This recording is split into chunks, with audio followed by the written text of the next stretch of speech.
How's it going, everyone? In today's video, I'll show you on how you can trigger N8N from Telegram. So in my case, I'm going to be starting from a blank workflow right here.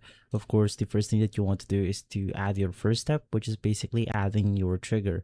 So in my case, I'm going to do something like the on app event right here. And of course, you then want to make sure to choose Telegram. So in that way, when it opens up this trigger, it will then connect with our N8N right here.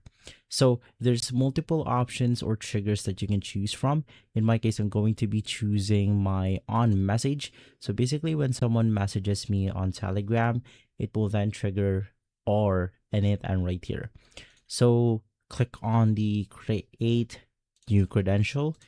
Basically, from here, you just have to look for your API or access token. If you don't know what this is, click on the open docs option. And then we have the ability to use API bot token.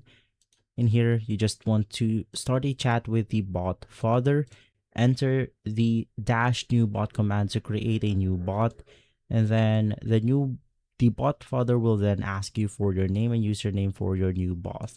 So just basically fill everything out, and then right after, just copy your token from the bot father, and you then want to add it onto our access token right here, and basically you will be able to make the trigger for Telegram. So you could just customize your workflow.